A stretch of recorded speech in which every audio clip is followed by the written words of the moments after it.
People, Deluded, I'm back again. What was I going to talk about? Edu's actually spoken in relation to, he's spoken about Ozil, but what I want to speak about, he's spoken about our transfers or how we move forward. He hasn't talking about Partey and things, just our strategy.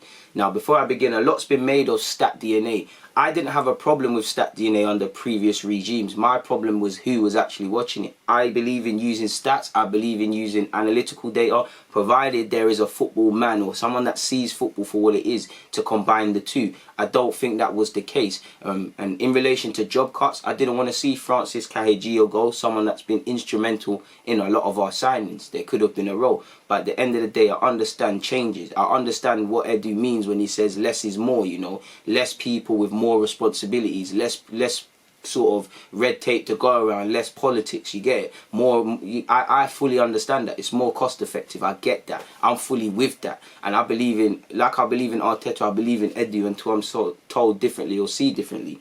But Edu himself has said, apologies people, said, I want a group working together, less people with much more responsibilities. And that's good, people, because you know you could have 100, and you see it a lot of times at clubs. I guarantee you, there's been many players that Arsenal have missed out at grassroots level, because it happened to me when I started coaching. You know, you might find a great player, you know, you might find a wavy, let's take it as far as under 8s, you might find a wavy under 8 or under 16s, but you're only a part-time coach. So then you scouting it, you getting the details of the parent and the coach is one thing, the boy's coach is one thing, but you take it back to your base, you know, there's probably 100 other part-time scouts as well, all putting their different coaches, their different players, reports at the door of the head coach. He's only going to go with who he thinks has a proven track record of delivering players or his boys. He's not going to, you might have only been in the role a month. He's not going to go with you. So you have, you know, you could have 100 of those, but really you're missing out. It's not effective because people can't make a say. Where if you have 10 scouts and everybody, when they find a player, can get them in on trial and go straight to the head coach or something, that's different, isn't it? So the same thing happens at top and bottom. So I get it, people. Like he said, you know, you can't disagree with that. He said, it's simple for me. With my position here, I want to put in place one clear process how we are going to sign, who gets responsibilities, where we start to understand where we need the players, the position we need, the characteristics we need. That has to be very clear internally right now. And that's true, man. Everyone's got to sing from the same hymn sheet. Everyone can have different ideas about the specific profile of the player they want and reasons for and against, but we all need to sing from the same hymn sheet, and that everybody in that board needs to understand. For example, we need a box-to-box midfielder, a tenacious man. Equally, we need someone who can break the lines. You know, you can differ. Man can be like, I want Aouar, I want Shabozlai, I want this and that. Man can say, I want Partey, no, I want Sangria, I want this and that. No, I play Torreira. But we're on the same page in relation to what this team needs or the sort of profile of player we want to go for.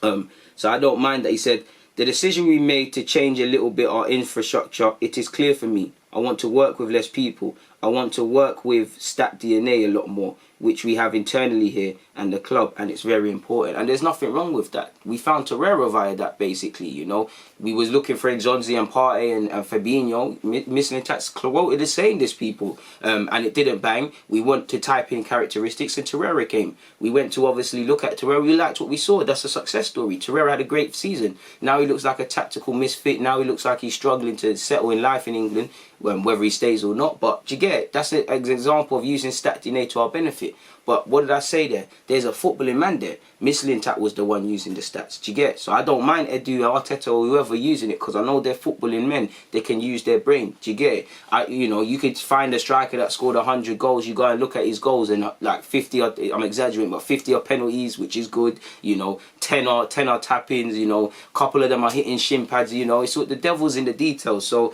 and I believe you need to have an eye to find these details. So I'm all for that, man. He said, the people I want to work with, I want them to be very close to me. I want to create a group of people working together.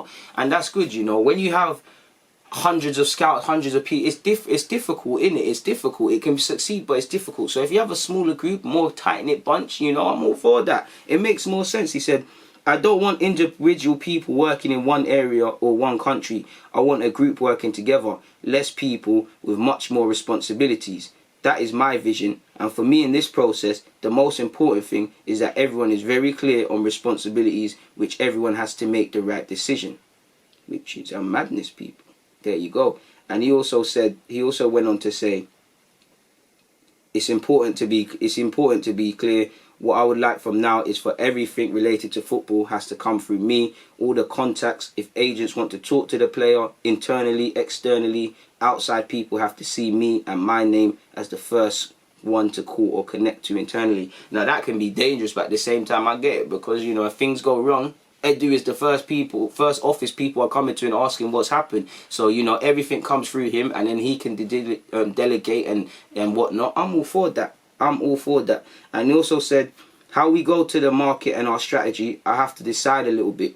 Of course, we have a lot of people involved, but I just want to be clear. People outside Arsenal have to understand who they need to connect to about football. It's important because sometimes they feel unclear about it. To be clear and open with you, that is how we are going to operate. And again, you know, Vinay is technically our CEO now, but what does this tell you? Until it comes to the contracts and dotting I's and crossing T's, him and Hosfami aren't really going to be involved beyond more than they need to in terms of footballing operations, scouting and things. We're going to leave that to the footballing men. So we'll have to see what happens in that regards, people. We really will.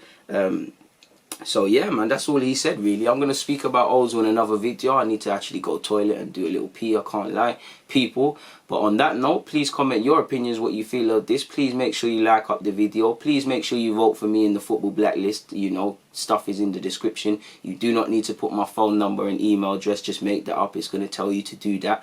Just make sure you put all my socials and stuff like that. For now though, I'm out, man. People, DG.